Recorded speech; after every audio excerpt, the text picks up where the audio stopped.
With me now is Congressman Robert Garcia. He is a Democrat from California, the ranking member on the House Oversight Committee. Congressman, we have a number of things to talk to you about, including your work on the Oversight Committee and the Epstein files, but I do want to address the situation with Eric Swalwell. Did you personally hear of any rumors or speculation related to these allegations against the former congressman? I had not. You know, I'm newer to Congress. I've only been here for a couple of years, and knew Eric just kind of through the delegation through California. He's obviously from the northern part of the state. Obviously, I'm as shocked as a lot of folks. I think it is disgusting what has happened. I am glad that these women have been able to come forward. I am glad that he has resigned. I'm glad that Tony Gonzalez resigned. I think most importantly, they need to understand that if they were going to come before the Congress, they were going to be expelled. No one, certainly in a position of power, should be abusing women, abusing staff. In the case of Eric, there's allegations of rape. So I personally believe that these survivors are credible. There are multiple women that have come forward. It is horrifying to know that this happened. And he now has to face justice in a court of law and, of course, in going back home to his family. So I am glad that he's out of Congress. Are you satisfied with the way your leadership responded to this? Should there have been calls for his resignation that came sooner and should have been louder? Well, I think most of us from California called on him to drop out of the governor's race immediately and soon after to drop out of the race entirely. And so, no, I think the leadership has been pretty strong. I think they were very clear that he should exit the governor's race. And I think soon after that, I think you heard a chorus of folks from Congress say that he should resign. And so I'm glad that that happened. And I think that he also understood that if he didn't resign, we were going to vote to expel him. And that, I believe, would include every member of the California delegation. And there's obviously now a conversation that's happening beyond just Congressman Swalwell, just beyond Tony Gonzalez. And your fellow colleague, Debbie Dingell, was on our show yesterday. We asked her if the Swalwell saga was a reckoning, and I want you to hear what she had to say. But is a day of reckoning? I don't know.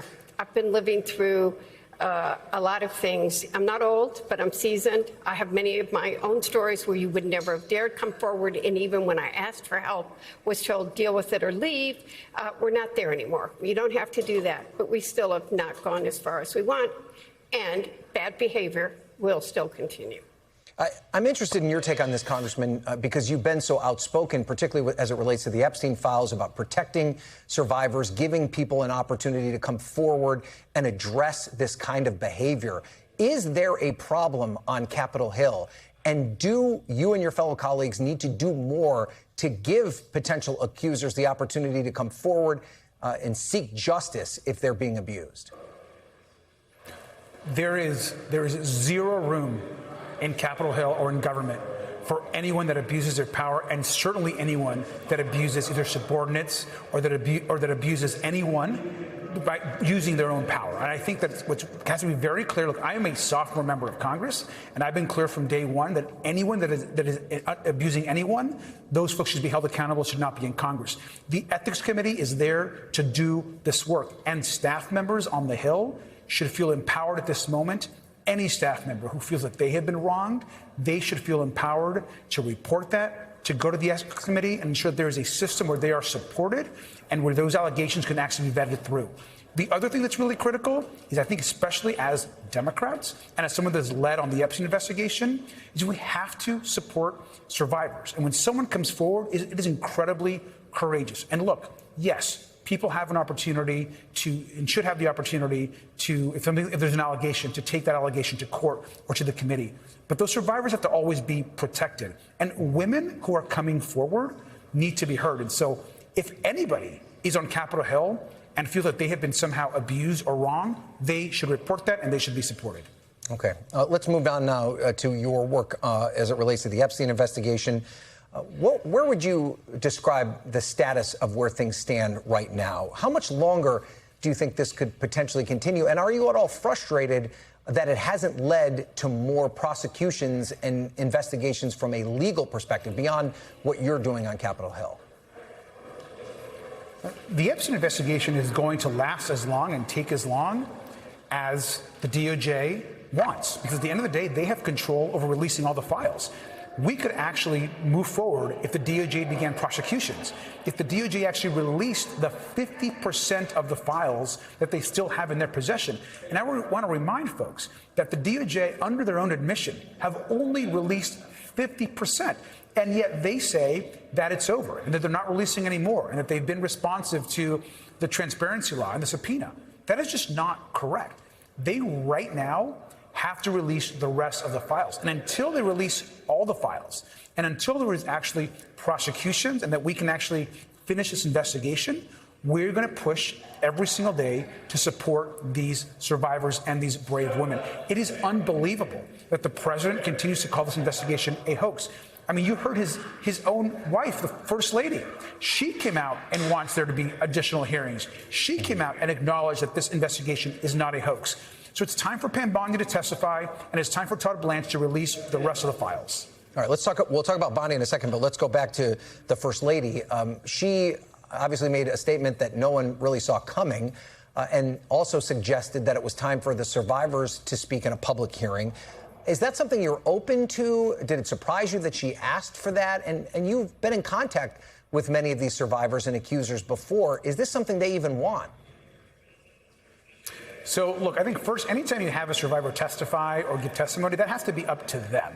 So that is incredibly important that we give those opportunities to those that want it. And so we should never force anyone, particularly those that have been victims of sexual abuse, to be public. The second thing, and more importantly, is survivors were clear and we've been clear. If the First Lady really wants to help, then she should turn to her husband and ask him to release the rest of the Epstein files to the Congress and to the public. If the First Lady really wants to help, she should encourage her husband to call on Pam Bondi to come and testify, or to have Todd Blanche not say that this investigation is a hoax. So there's a lot that the First Lady can do. And clearly she believes that there's actually merit to this investigation, or she wouldn't have come out in the way that she did at the White House. Yeah. We need the rest of the files. We need there to be action, and that's where she can actually help. All right, let's get back to Bondi now. The former Attorney General was scheduled to appear before your committee under subpoena. She obviously is no longer in that job. The Justice Department says because she's no longer Attorney General that the subpoena doesn't apply to her. Obviously, you don't believe that. But the question is, are there enough Republicans on the panel that believe that she should still come forward? And do you expect her to sit and answer questions in front of your committee anytime soon?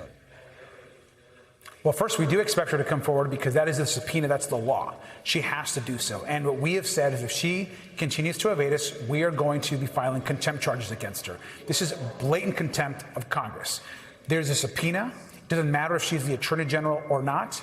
It is for Pam Bondi. And so we need to ensure that she comes forward and answers questions from the committee.